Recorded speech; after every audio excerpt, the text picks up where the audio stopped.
Bonjour à tous, j'espère que vous allez bien. Je vous retrouve pour un baume à lèvres que je vais faire dans un stick. Pour celles qui n'aiment pas la texture gloss que je vous ai proposé dernièrement, là ça va être un baume à lèvres qui va être hydratant et réparateur. Mais j'ai décidé de le colorer et de mettre de nouveau des cristaux de menthol pour qu'il soit repulpant. Donc ça va être un baume à lèvres coloré et repulpant. C'est optionnel, vous n'êtes pas obligé de mettre le colorant et les cristaux de menthol, mais de garder en simple baume à lèvres. Alors à l'intérieur, je vais mettre 3 g d'huile de ricin que j'utilise toujours pour mes baumes à lèvres, mes gloss, etc. Je trouve que c'est une très bonne huile. Je vais mettre 0,7 g de cire de Candelilia qui est excipiant et naturel. 0,7 g de cire Serrabellina qui a une texture et un toucher doux. 2 g de beurre de karité qui va aider à durcir le baume et bien sûr qui a un côté hydratant et réparateur. 0,7 g de glycérine végétale qui est hydratante, protectrice et qui va aussi apporter un petit côté brillant au baume à lèvres. Je vais mettre 0,2 g de cristaux de menthol pour celles qui le veulent. Du colorant pour celles qui le veulent également. Je vais mettre le pigment végétal pourpre sureau. Vous mettez ce que vous voulez, ce que vous aimez. Vous pouvez faire des mélanges de mica, c'est vraiment pas un souci. Et pour terminer, je vais mettre 2 gouttes de vitamine E. On peut passer à la recette.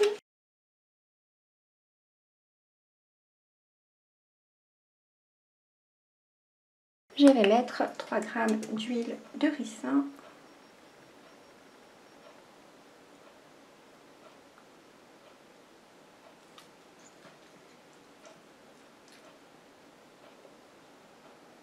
« 0,7 g de Serrabellina.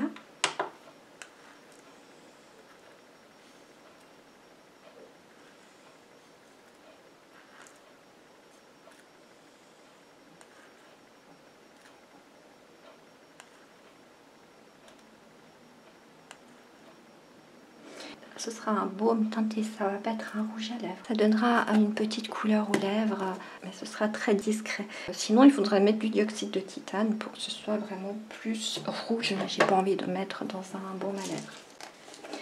Donc, je mets 0,7 g de cire de Candelilia.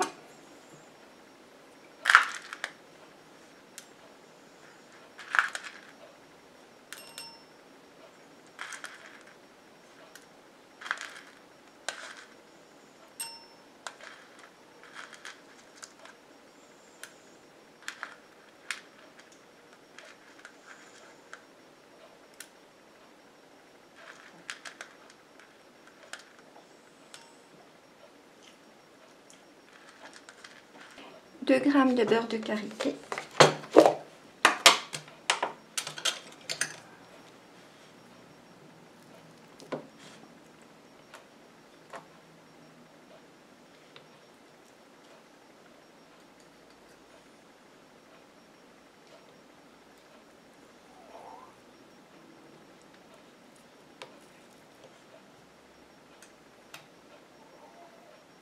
« 0,7 g de glycérine. »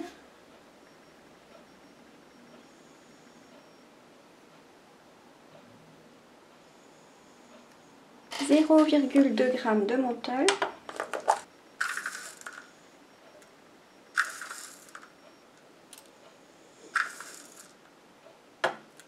Mon colorant.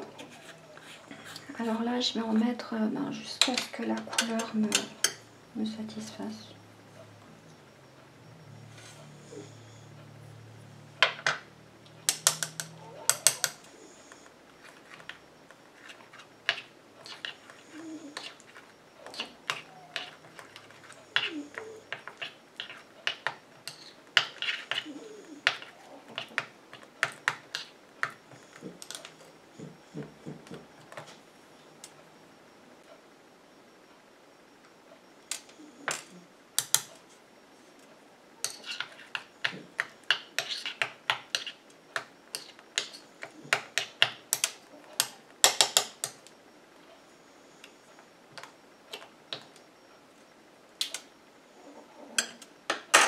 je vais laisser comme ça. Au niveau de la couleur, je verrai bien une fois que ça aura fondu s'il faut rajouter ou pas. Je mets tout ça à chauffer et je vous retrouve pour la suite de la recette. Tous mes produits ont fondu, donc je rajoute 2 gouttes de vitamine E.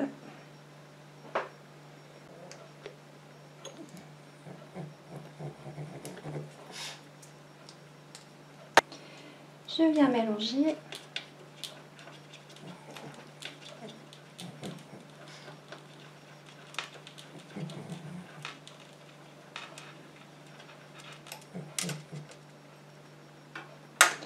Et je peux couler mon baume. Alors mon baume à lèvres est rempli.